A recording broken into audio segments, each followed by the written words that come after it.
Hey guys, Sean Lentz here from Appalachian DIY, and today I'm going to show you how to put in French drain.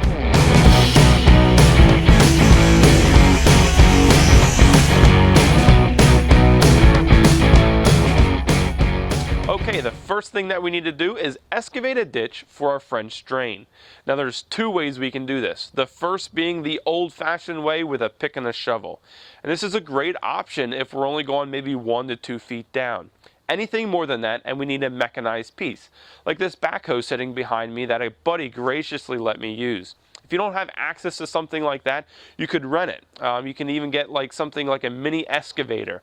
They're nice because they're small and compact and get in little areas. If you are doing a mechanized dig, you must call before you dig. Dial 811 from either your cell phone or a house line, and you'll get hooked up with a call center. And what they'll do is they'll let you know if you have a gas, sewer, water, electric, anything like that running through your property that you have the potential of hitting.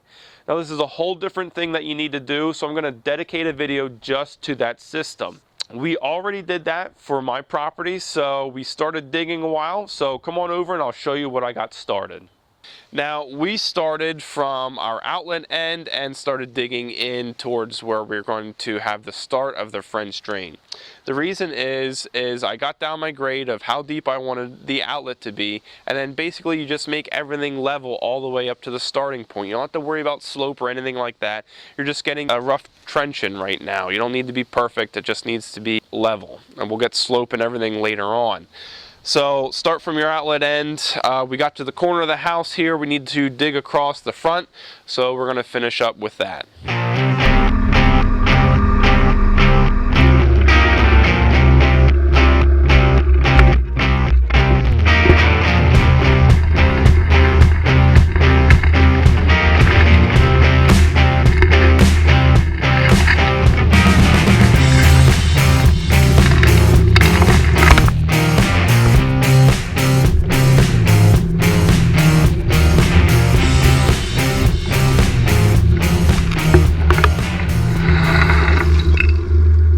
Okay, we finished up with excavating the front of the house, and now we are going to move on to getting our slope in.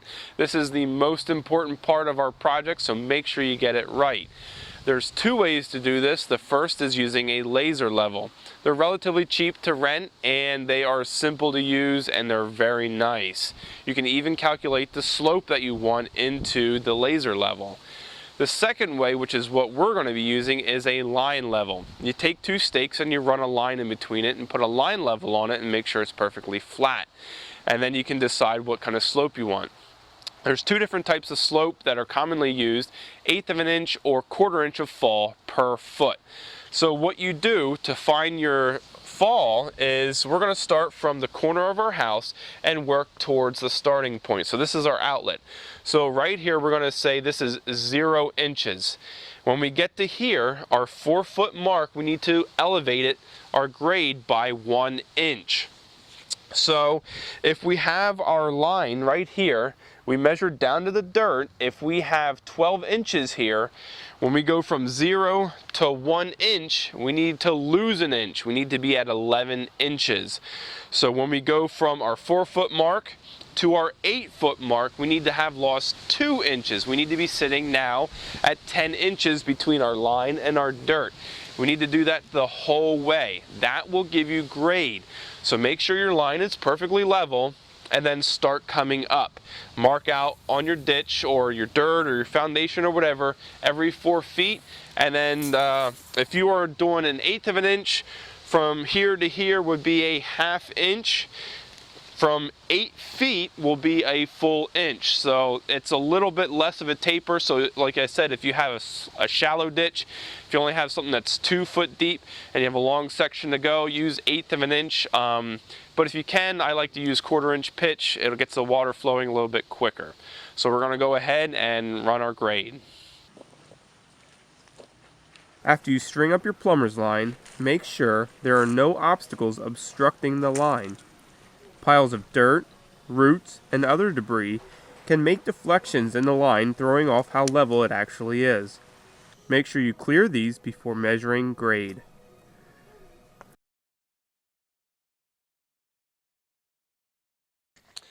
Okay, so we finished up with our grading last night, right before it got dark.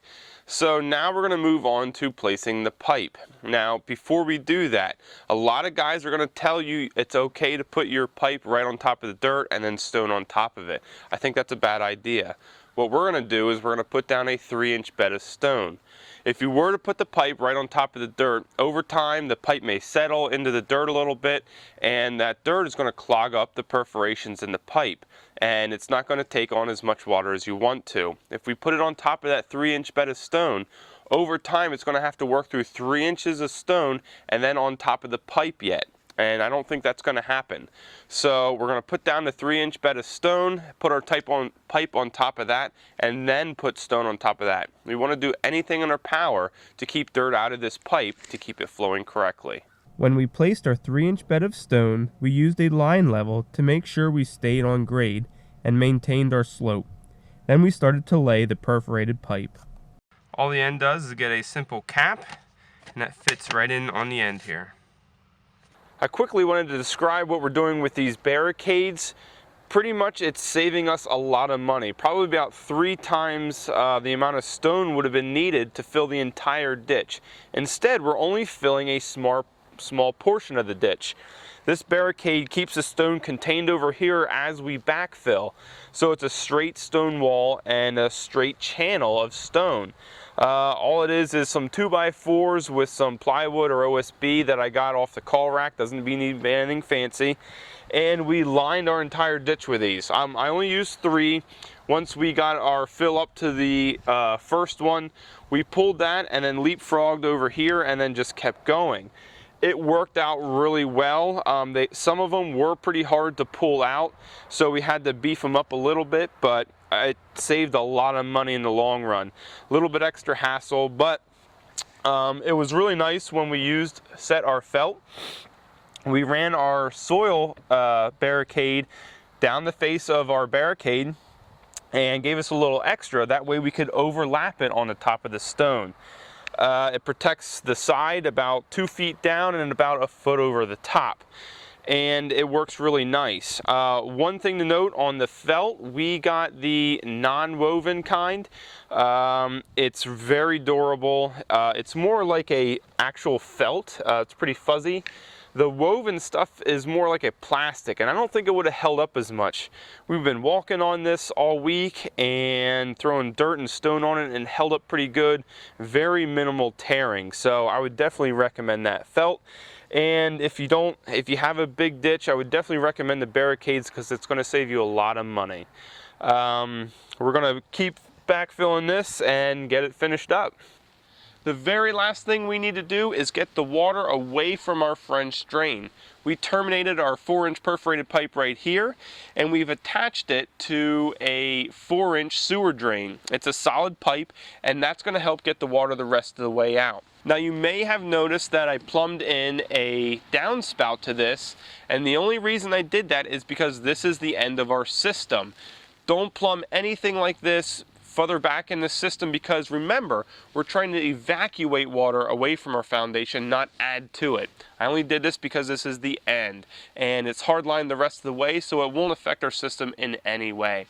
We're going to cover this up with dirt and we'll be done. If you guys have any questions or comments, throw them in the comment section below. I would love to hear them. And don't forget to hit the like button and subscribe to my channel for other DIY videos.